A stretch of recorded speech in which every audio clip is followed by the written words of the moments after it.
Well, hi there to all of the out of this world teachers who are working on the project.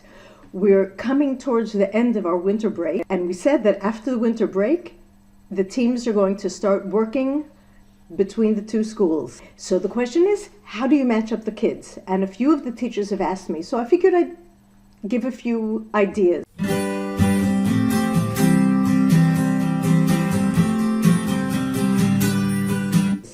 By taking all of the topics that we exposed you to in the space exhibition that Rania made, as well as topics that we have here on our website that we keep updating all the time, to have each student choose the 3 topics that most interest them.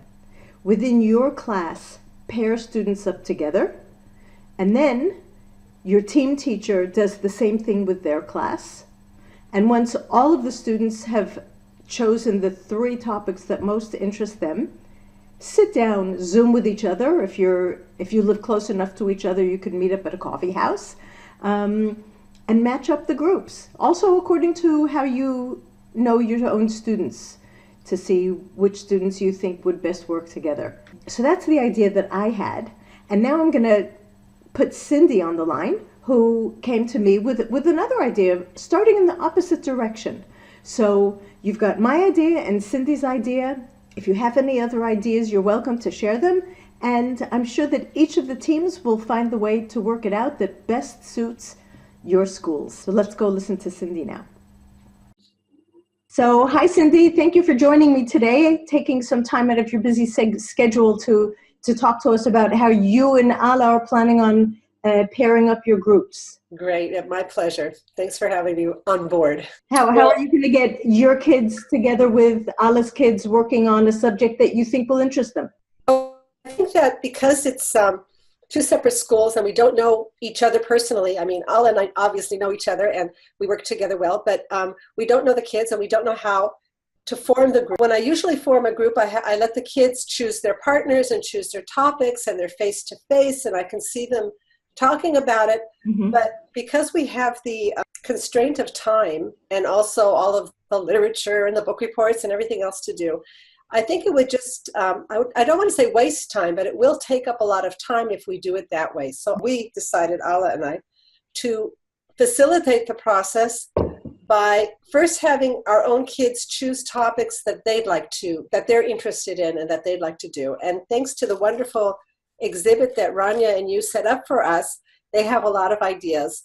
I've brought other topics to class, like I sent the solstice text to my class. I shared it on board as well. It's all excellent. And, whenever you have a free lesson, not a free lesson, but a lesson that you want to do something else, you can bring in an unseen from here or a text from there and just get them interested, because basically I wanted them to know that we have an umbrella topic called space, but space can include so many different things.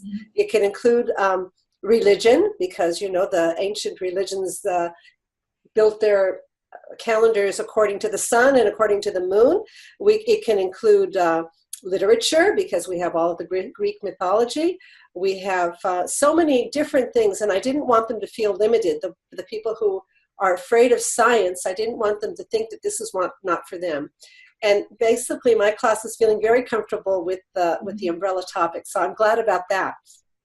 And so what I did, well, actually today I did another project called Speed Dating. I'm going to add it to our site as well, where kids sit in 2 circles facing each other, and you give them a certain amount of time to discuss the question that I give, and they talk, and then when I say time's up, they have to move counterclockwise and clockwise. And then today's topic was a talk about the topics that you'd like to research and make them clear. And I told the kids, sometimes in our head we say, okay, I'm going to research X, and then when you get it out of your mouth, you realize, I don't exactly know what that means.